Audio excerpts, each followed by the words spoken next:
Welcome to the Pacenotes, a podcast about all things Porsche. Today, we're going to talk about the common upgrades on your 911. My name is Matt Kenyon. I'm the owner of Makellos Classics. I'm Greg Bartley, project manager.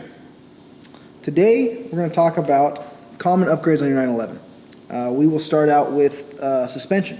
Greg, what are some of the most common suspension upgrades that we see customers wanting to do on their 911s? Well, a lot of people come in and they just got really soggy suspension. You know, they're either sitting on the original struts and shocks. They've got sloppy torsion bars. So that's kind of where we start off with. We'll put in new torsion bars, whether they're stock sizing. Maybe we'll go up a few sizes. If they want to save some weight, we can go with the hollow ones. Yeah. And a lot of the torsion bars. For like the long hoods, you're going with kind of more of a Carrera like G-body setup, correct? Like, yeah. I think our most common torsion bar setup for a long hood would be like 23 and 28. Is that correct? Yeah, 23 or even 21. There's kind of a formula there. Some of the early cars you'll get as low as like 18 millimeter and 21 or 18 and 19. But we try and stick with like 21 and 25 or even 23. It just depends on how big the car is and what they're using it for. Okay. And for the G-body cars, the 78 or I guess 74 to 89, I guess those are going to vary also.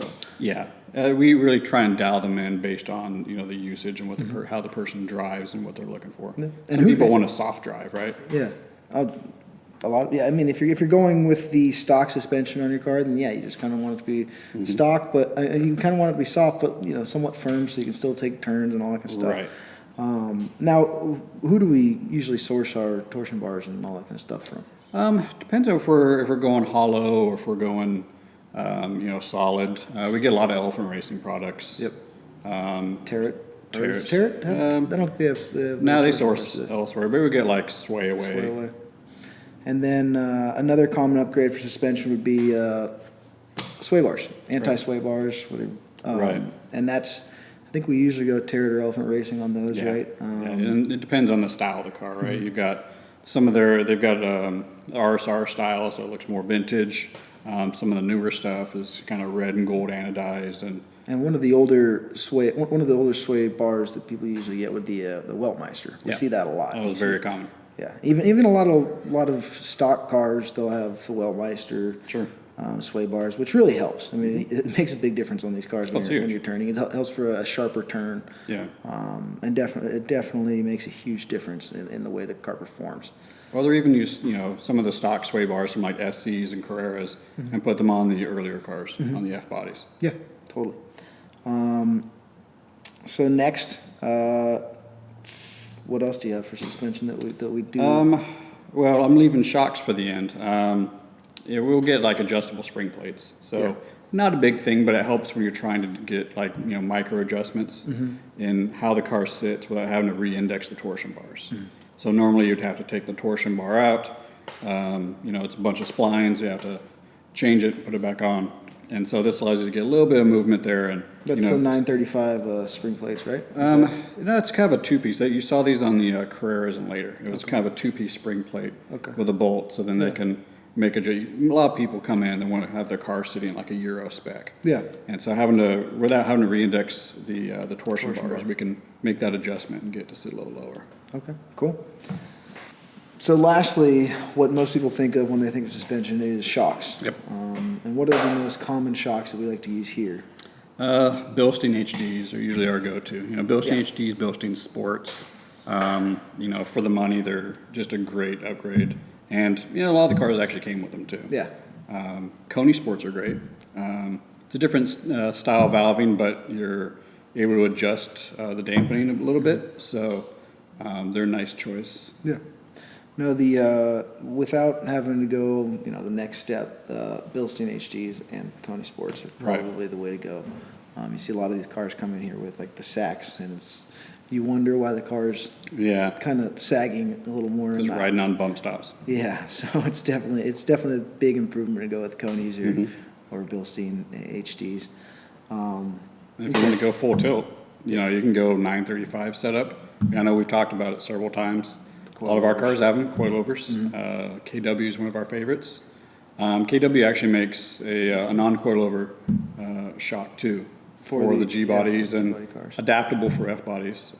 So it's adjustable and a little bit more money than you'd spend on a Coney or a Bilstein, but they're supposed They to be also fantastic. they they raise the spindles, right? So the cars can sit a little lower. Yeah, it's and a drop spindle, so you can get the car to sit a little bit lower without having just crazy amounts of tow and Yeah. having to have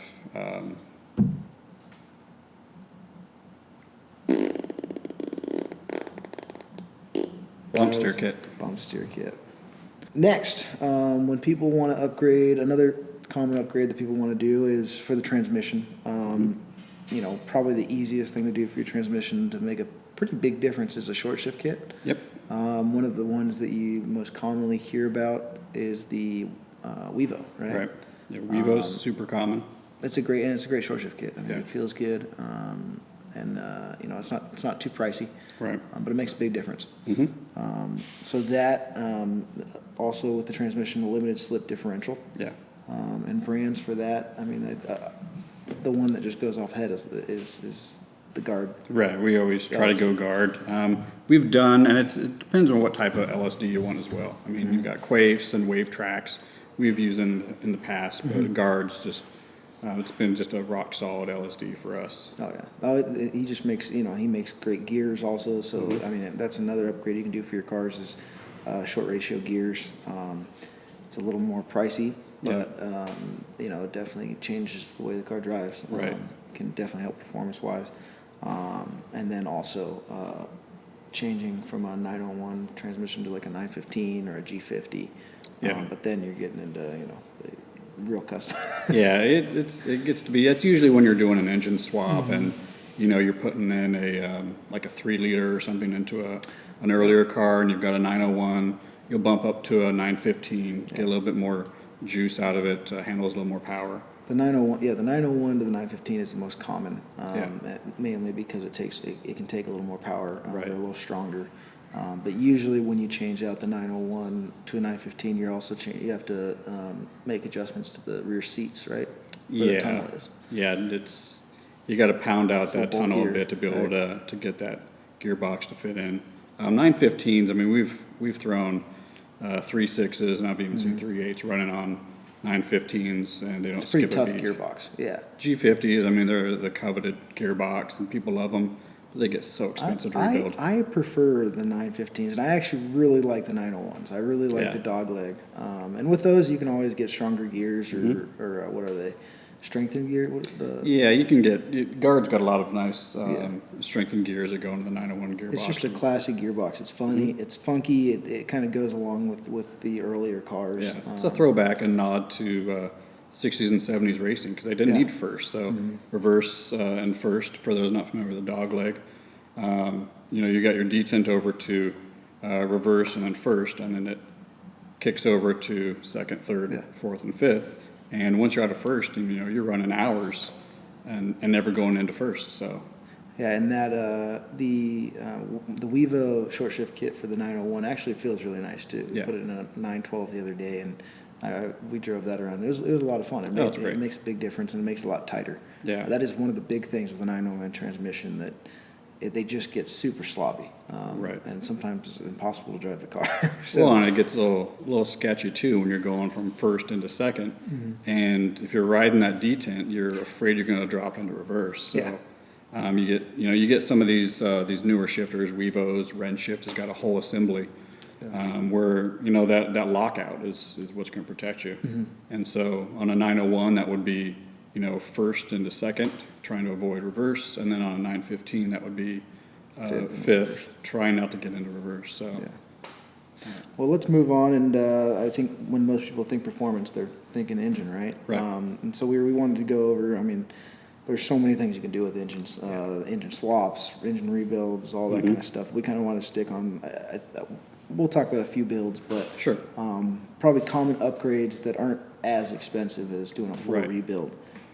So in that, for us, we've been doing a lot of cam swaps. So we'll swap for, like, let's say, CIS cars and the Carreras. They do really well with those 964 cams. Yeah. 2.7s and 3 liters just love those 964 cams. Yes. Like I said, we can go all over the place with engine builds, but Well, and the cam kind of sets where your power's going. You Right. know, where do you want your power? If you like driving and the power to be on the top end, then you know that's really nice with the 964 cam because it does kick in a little more towards the top. right. Where versus like in e-grind cam, which you can only put on MFI cars and carb cars, right? I don't think that works for CIS. Yeah, that's kind of a weird grind. But it's a fun grind for those cars because you just get a lot of bottom end torque and power. Right, versus like an S grind where it's just very peaky. You Yeah. really have to wind that motor up. And I've always loved the E's because you know, I mean, everyone wants the S because it was the top model. But I mean, with these cars, you're not driving them, you know, super, you know, high RPM. Like Right. you're kind of driving them back roads and all that kind of stuff. And that's where the E cam is just a blast because take off, it's fun and. Yep. You get power in the low and mid range, a little more torquey. So, yeah, cams can make a huge difference. And then also another cheaper way is exhaust system. Yeah. Especially for cars with cats. If you did like a SSIs or something like that on an SC or Carrera, makes a big difference. Not as much of a difference on the earlier cars when they don't have cats. Right. But yeah, when you can eliminate that cat, if you're in California, it's kind of a bummer because you usually can't. Yeah. Yeah, I mean, increased airflow, right? It's pretty much been Yeah.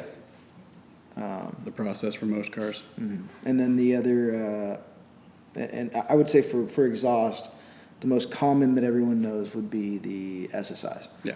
And it's been around forever. And I mean, honestly, when we're finding cars and all that kind of stuff, and I see SSIs on them, I'm usually excited about that, Yeah. even if it is an all original car. Like I like You SSIs. get your heat exchangers, right? So you maintain your heat. You get a better flowing header. And then mufflers. I mean, that's just personal opinion. What people want. Sound. Dual in, single out, or dual out, or GT3 style, pick your pony. Most of them are Dansk, but, we get some custom stuff in here too. Yeah. And so, kind of moving on to the next upgrade, engine-wise, performance-wise, I would say, is a chip. And a lot of people know Steve Wong chips that make a huge difference. Because, you can kind of explain those a little more. Yeah, I mean, once you start playing around with, your intake, your airflow, you start playing around with air mixtures and fuel mixtures, things need to change. And that, obviously that chip's going to come in with the later cars, so that's going to be your Carreras and above with the stock Motronic units. You need to physically send out a chip and have that reprogrammed. So Steve Wong's kind of the go-to for that. He is, and he'll even do, I mean, we've done a bunch of builds here, and you can even request, hey, the car needs to smog, and he'll get the car running really well and still smog and, be good for California. We did a 3.6 to 3.8 build, and we got a Steve Wong chip for it. I think we got a Steve Wong chip for it, and the car ran excellent, and it passed smog no problem. Right. So yeah, that was a really cool build. I do like the 3.6 to 3.8 is a very common build for a lot of people, especially Super these days. You take it a step beyond that, and the stock Motronics were great, but you start using some of the modern standalone ECUs, which Motronic has a unit, the M84, AEM. You got Electromotive. There's half a dozen of great ones. And the great thing is, you don't have to send a chip out to have it reprogrammed. You can just go download somebody's maps, throw them in there, recalibrate. So if you need to go out to the track, recalibrate, boom, on the fly, send in your map, and you're in track spec. You need to go smog, dial things down a little bit, and now you're smog ready. And that's a whole other territory, because like you go some builds and like you just say carbed, all that kind of stuff, and then stepping up to like the EFI and all of this, the PMOs and all that with being able to control, for a car that was meant to be strictly mechanical, now that they developed all these, the EFI systems, Motronic, all that kind of stuff to allow these cars to perform well. And you can get quite a bit of performance out of those, correct? It's a huge boost. I mean, you've got, a single controller that's able to deal with not only your ignition, but your fuel delivery. And you mentioned EFI. You start bringing EFI into the mix, like with PMOs and a bunch of other ITBs that are out there. You get better throttle response, you get better airflow. The negatives there end up being that it gets more expensive to tune, and it's more expensive up front. I mean, you'll spend, for a set of EFIs, you're in, $5,600 or something like that, right? About that. Yeah. But it makes a huge difference. I mean, it's pretty awesome that you can do that in these older cars. That's something people can do later. You can always throw on a set of carbs on one of these big motor builds, and then later come back in and throw on an EFI stack and get going. We slowly kind of evolved to this kind of stuff. We started out with just doing like our electrical upgrades would be like the Patronic ignition system. Change out the points. Yeah. Throw in an MSD unit, and try and control the ignition a little bit smarter. But, as things evolve and people's tastes evolve, they're wanting more power with, better fuel economy. And, when you get some of these smarter ECUs and computer-controlled delivery systems, you just get power throughout the entire range. Carbs and even CIS and some of the earlier systems, you've got to figure out where you want that car to drive. Like you said, do you want it to be peaky? Do you want it to be torquey? Here you can do it on the fly. Yeah.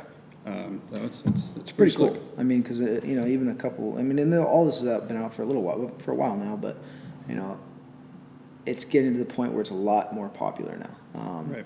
A couple of years ago, 3 or 4 years ago, people who would see all this kind of stuff would get upset because you're ruining a classic car. When I think the market's taken I wouldn't say like a drop, but I think people are realizing that those cars that people want to keep original are very, very original cars. And besides that, whatever you want to do to your car, if it's not super, super original, then go ahead and throw all this stuff on it and have some fun with it, which is cool. It's cool to see. And there's always been that kind of, shift or flux in the different types of usages between the owners of Porsches. That's how our group started, right? It was like they were the rebels of the Porsche owners, and they did things their way versus, your classic driver didn't want to touch the car and do anything that was different than what the German engineers thought. Well, and I like both sides of it. I think it's super awesome that now you can go and, people are doing a lot of performance stuff with their Porsches, but at the same time, to get in a classic Porsche and drive it the way it was meant to be driven and drive it the way it kind of left the factory is also another just kind of different experience. It's definitely a different feel. I mean, that 69 that we have, you drive that car and it's got super skinny wheel. I think it's around like 185s or something. Low 2-liter, big 420 millimeter steering wheel, but it's so different than all these hot rods you build. You kind of go back to your roots and you drive this car, and it's just. I drove that one back to back the other day with the Raspberry 3.6, and I drove the 69. And you're driving, and you're going 35 miles an hour, 25, 35 miles an hour, and around a little turn, you feel like you're going to fly off the road, and then you get in the 3.6, and it just handles perfectly. You take it at 80. It's just it makes you feel like you're driving faster than you are. Yeah, which makes it fun. I mean, it's definitely cool, and it's cool to see kind of where things have evolved. Right. But when people spend money now, they want to focus more on performance and reliability than they do originality, because they want to drive the car, which is really exciting for us as builders. Yeah, you still get some of the restoration customers, but for the most part, I mean, most of our customers here, a lot of them come in and want to do performance stuff, and they'll come in and say like, hey, my suspension's feeling saggy, and they want us to put it back to stock, and then they see some of the cars that we're building, they're like, oh, can we do that on my car? Can we do this? And they get in after, and they're so excited after, because they thought that their car could only be so good, and we took it a step further with the suspension. Or I think suspension probably for a lot of these customers has made the biggest difference. That's huge. Obviously engine builds, but not everyone can afford to rebuild their engine for $35,000, but doing suspension on a car can make a huge difference. And it's a lot of fun too. It makes it, and these cars are meant to handle. So that was the whole purpose. I mean, Porsche's always been, I wouldn't say underpowered, but when you compare them in a lot of the races, they would always have lesser motor, but they had an engine or they had a vehicle that just handled better, and it was they would catch them up in the corners. And there's no point in putting in a big motor in these cars and having a suspension that just doesn't feel great. Dial on your suspension, get all that kind of user interface the way you like it, and then you still feel like you need to touch the motor, do it. But most people don't need to. No, because I mean, really, how fast can you go on the street, right? I mean, you can, by playing with the cams, you can adjust where you want that power, and that's cool. If you want more bottom end power and all that kind of stuff. But I mean, you go and throw a giant engine in your car and all this horsepower, and where are you really going to use it besides the track? Right. And have you actually made the modifications to be able to the rest of the car to be able to handle that power? which kind of dives us into brakes, wheels, and tires. So yeah, you put in a monster, 3.6, 3.8 into an F body, and you're riding on, stock L calipers or M calipers. You might be in trouble on the first test You're drive. going to have some issues with brakes. So Yeah. you'll see a lot of people throw on, the early S calipers, the alloy calipers, which were based on the 904 and the 906, I believe. Those are a great upgrade for the fronts. M And you calipers. get a lot of the cars you could upgrade from the factory with that. Oh, yeah. And it makes a big difference. I mean, it just depends on what the customer option the car Right. with. But yeah, I mean, the S upgrade, I feel like on those early cars, is pretty common for the fronts because you can't really fit a lot of 930s. You got to make modifications. Yeah. 993 brakes. You got to make modifications to a lot of these early cars. So You get super beefy. I mean, those upgrades are definitely useful and worthwhile depending on how the rest of the build's going. But if you're trying to shove these under a stock 15-inch wheel, especially on an F body that's not doesn't all flared out, 930s is going to be a bit of a stretch. yeah. We've got them on our Raspberry 3.6, but they had to shave the fins down, and there's probably an inch missing off those calipers. Yeah, they did it in a really nice way. But yeah, that was a lot of work to get those to fit. Great brakes, though, based on the 917 side. It's one of my favorite calipers. Well, yeah, and brakes. I mean, brakes are probably the most important thing on a car because if you don't have them, you're in trouble. Sure. I was driving the 76 930 today, and it's funny because you think of 78, 79, and 30, and the 930 brakes you go and drive a 76 turbo and you don't realize that the brakes are still those S calipers or whatever were from the back of the day, and you stomp on the brake to stop, and you're like, oh my gosh, I thought I was gonna run. Yeah, you have to honk your way through a light. Yeah, they found out pretty quickly that they need to upgrade to those 930 calipers. Oh yeah, but yeah, it's pretty funny. Those are super quirky cars, and that was pretty cool. And it was a stock 930, just the way it should be. But it was just funny. It's a funky car. So. In addition to replacing your calipers, common upgrades to keep your stock calipers, but you can go with a bigger master cylinder. And the combination of using a bigger master cylinder and stainless brake lines, which are going to flex a little bit less than those rubber hoses would, you can get a firmer pedal feel. And so you can kind of change the way the brakes feel just by changing out your master. So, some of the stock ones would be 19 mil. We'll use 21 or even the 23 out of the turbos, but non-boosted. So, and then the turbos obviously had that brake booster that, was definitely needed to be able to get those dual piston 930 brakes working.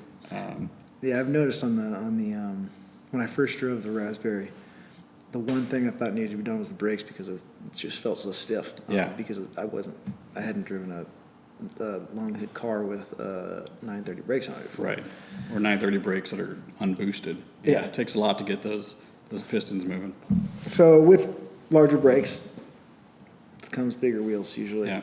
From So what I've seen. Usually swapping out wheels, going with something wider, trying to get some more rubber on the road. Now, a lot of people believe, and I see it, that if you're doing 911s, you're usually using Fuchs. But there are some other wheels out there that have been made recently. Oh, sure. Well, BBSs have always been a big popular wheel upgrade on cars.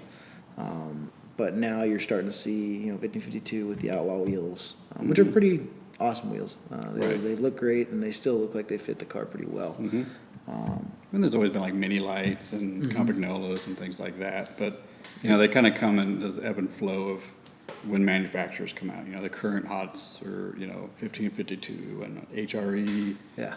See those more on water cooleds, but we get a few on air cooleds every now and then. Yeah, HRE just came out with sets of wheels for air-cooled cars. I think they're more kind of towards the 964 era, and I think they made some of them for the G-body era, and I think they look more like roof speedline wheels is what they were trying to go for with those. Which I mean they look pretty cool. The speedline wheels were awesome wheels as well. Well, I mean, Fuchs been making wheels for a while. It's people look for alternatives as these wheels get more and more scarce, and deep and even flat sixes have gotten to be $1,000 a piece. Yeah. The go-to in the rear were 7Rs. 67S. Yeah. 67S wheels. 7R. What are they? Well, the 7Rs were off the 911R. Oh yeah. And that had that offset so you can cram a 7-inch wheel. Those and, are pretty cheap, right? Yeah, about 8,000 a pair. Oh, nice. Yeah. That's good. We should get That's some. reasonable. It's just, it's tough to get those, and, you see a lot of them that are cast reproductions, which, There's a lot of reproductions out there, and they're starting to get some good reproductions out there. Not of like the seven, maybe not of the 7Rs. Actually, right. there are There's a people few. making EB 7Rs. Motorsports has a really good reproduction. I've even seen I don't know if they're the 7Rs, but Group 4, who makes the Camping Nolan reproductions, he also makes Yeah. I think 7R reproductions. But yeah, I mean, as far as Fuchs goes, but then also the Braid has been making. I mean, you can get any different type of size with Braid, and Braid actually makes a really nice reproduction Fuchs. But yeah, when it comes down to finding the restoration side of it, finding your deep sixes or all that kind of stuff, you Properly get real date stamped pricey. and all that. Yeah, so that's what's nice about the hot rod markets. If you're flaring things out, or if you're just looking for something a little bit wider, Yeah. you've got a lot of options. So you're not stuck with these weird size tires, which we used to have to deal with in the past. When we first started, we were looking for. I mean, because we were doing mainly restorations and trying to find the correct date stamp wheels, and not only was it hard to find them, and then you had to pay for them, which is even they're Right. pretty. They usually get pretty expensive. Or air correct tires, the Pirelli P7s, or they started remaking like the CN36s, Yeah. and they're expensive. And you're bringing them over from Nice wheels. Europe. Yeah. Yeah, I mean, you restore this car for hundreds of thousands of dollars, and then you put some just Be a good wrench or something on there. It doesn't really work out too well. You probably want to go with the right tire. Yeah. It's like, ooh, we can save a little money here, but what's it going to look like? Right. Well, and they're also, these older cars are made to use the tires differently. So, a modern tire just, we put them on cars, especially if they're going to be a little lower Well, slung. the hot rods will put them on, yeah. But a lot of times, you want something that's, got a lot of meat to it, kind of a gumball style. So, And that's one of the things I love about, like the old school turbos and stuff like that. They had the meaty tires on them. With our turbo hot rod build that we're doing right now, the Oslo Blue. We were talking about doing 17s as wheels, but I think we ended up going 16s because we still wanted that meaty look. you get like a 70 sidewall and just get Yeah. tons of meat there. And you looks tuck it in good. the wheel well. It just looks so nice. It's you're still sticking with the era, but you're gonna get the performance. And, yeah, so Right. one of my favorite upgrades, probably the 911s, are seats because it's pretty. Like when you try to take a car from like stock, not even just stock, but like somewhat hot rodish to fully hot rod, and you've got like the wrong seats in there, it just completely ruins the whole It just thing. doesn't look right. Yeah, it's like having like a later seat in an older car, or vice versa. It's just not. Seats completely change obviously they completely change the interior. Yeah. I mean, It's a very personal item too. yeah, Like, definitely. you have a bad back, okay, well, don't get a bucket seat. Yeah. Well, I do like butts, but I do like like buckets. But I got good back. And I have a bad back. Well, you got a problem. I do. But I think maybe you got to go with the S seats then. Mm-hmm. S seats are great. So S and bucket seats are probably two of my favorite seats. Yeah. Especially when you're talking like long hoods, and you're talking about what kind of seats to put in your hot rod long hood. It's usually either the bucket seats from the STs and the Rs, right? Mm-hmm. Or the S seats. Right. And S seats, I think, have always been one of my favorites. Oh, they're great. I mean, they recline. They still have like big bolsters. So, and there's a bunch of people that make them to where they're almost like a bucket, but still have adjustability. So it's not. If you're hot rodding your car, don't go find the real thing. And then you're going to spend a lot of money. I think You're S $8,000 seats- to $12,000 in the like, S seats. Stupid how expensive they are. And then buckets, I don't think you can find real buckets. Now they're going to be all tore up by But then, they'll but be- there's lots of people that make shells, and you can get them Yeah. in, exposed fiberglass or They have the Kevlar, Yeah. carbon fiber, painted. GTS Classics, probably one of the most well known for seats. And then Oh, yeah. there's the Classic Touring seats. Classic Touring. He makes great seats. Yeah. And Classic Touring seats, you order them in whatever you want. But GTS Classics, you can kind of pick the material you want on your seat, and he'll do custom stuff for you too, Right. which is pretty cool. Or if you want like chrome hinges versus black, Yeah. you can do that if you got a really early car. Lots of options there, but it's a really personal thing for cars. And it's like it's really what people kind of judge the car on, the build on. Like the exterior, there's only so many ways to dance that up. You got some livery, you've got some flares, but people like the classic styling. So you stick fairly stock on the outside, And then the interior people just can go nuts. You know, they want plaids and tartans and houndstooths and. You want to be somewhat subtle. You can't do everything plaid. Just Well, plaid. and this is the whole car is plaid. You're like a Gimbal at that point. It's Purple not leather black, and it's blue and green. yeah, I mean it's yeah.